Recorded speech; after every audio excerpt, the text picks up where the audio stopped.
Pipet 1 ml hasil sampel pengenceran 10⁻⁻1 ini, lalu ambil 1 buah tabung reaksi yang berisi larutan pengencer. Masukkan 1 ml hasil pengenceran sampel 10⁻⁻1 ke dalam tabung reaksi, lalu homogenkan dengan vortex mixer. Hasil tersebut terhitung sebagai pengenceran 10⁻⁻2. Lakukan hal yang sama untuk pengenceran 10⁻⁻3 dan 10⁻⁻4. Lalu yang keempat ada tahap pengujian TPC. Ambil 1 buah tabung reaksi yang berisi larutan pengencer, lalu pipet 1 ml larutan pengencer. Ambil cawan Petri dengan kode kontrol pengencer KP. Masukkan 1 ml larutan pengencer ke dalam cawan Petri. Siapkan media PCA dan cawan Petri dengan kode kontrol pengencer atau KP dan kontrol media atau KM. Lalu tuang media PCA ke dalam cawan Petri.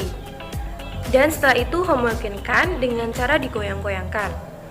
Siapkan tabung reaksi berisi sampel hasil pengenceran 10 pangkat min 1, kemudian pipet sebanyak 1 ml. Lalu masukkan ke dalam cawan Petri. Lalu lakukan hal yang sama untuk pengenceran 10 pangkat min 2, 10 pangkat min 3, dan seterusnya. Tuangkan media PCA ke dalam cawan Petri. Lalu homogenkan media dengan sampel dan cara menggoyang-goyangkan secara hati-hati. Lalu tunggu sampai beku atau menjendal. Setelah membeku, balik cawan Petri. Cawan Petri dibalik untuk menumbuhkan oksigen sehingga pertumbuhan bakteri menjadi optimal. Lalu yang kelima ada inkubasi. Siapkan inkubator, setting dengan waktu 24 jam dengan suhu 37 derajat Celcius. Lalu tempatkan cawan Petri dengan posisi terbalik pada inkubator. Lalu yang terakhir, tahap pengamatan. Koloni mikroba yang tumbuh pada tiap cawan sampel dihitung dengan menggunakan koloni counter. Lalu siapkan cawan Petri dan spidol. Letakkan cawan Petri pada posisi terbalik. Lihat koloni mikroba melalui loop dan tandai koloni dengan spidol. Koloni bakteri biasanya berbentuk bulat, hamir berbentuk melebar atau menjari, dan untuk kapang berhifa. Lalu untuk kesimpulannya, jumlah koloni pada dasarnya bisa dihitung secara langsung maupun menggunakan alat. Nah, jumlah koloni bakteri dari sampel yang dihitung menggunakan rumus. Nah, ada beberapa hal yang perlu diperhatikan ketika menghitung jumlah koloni bakteri dari sampel.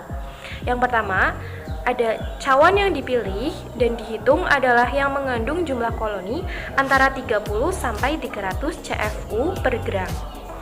Nah, jika jumlah koloni tiap sampel lebih dari 300, maka dikategorikan sebagai terlalu banyak untuk dihitung atau TBUD atau too numerous to count atau TNTC. Yang kedua, beberapa koloni yang bergabung menjadi satu atau satu deret rantai koloni yang sudah terikat sebagai suatu garis dihitung sebagai satu koloni.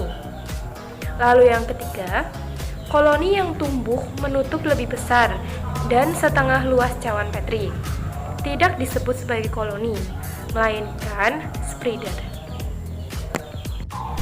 Yang keempat atau yang terakhir, jika hasil perbandingan jumlah bakteri dari hasil pengenceran berturut-turut antara pengenceran yang lebih besar dengan pengenceran sebelumnya atau pengenceran yang lebih kecil adalah kurang dari 2, maka hasilnya dirata-rata. Namun, jika hasilnya lebih dari atau sama dengan 2, maka menggunakan jumlah mikroba dari hasil pengenceran sebelumnya atau pengenceran yang lebih kecil. Metode hitung cawan atau total plate count ini termasuk metode yang digunakan untuk penanaman bakteri dengan menggunakan media padat. Prinsip kerjanya berdasarkan pembuatan seri pengenceran atau homogenisasi dengan sampel kelipatan 10.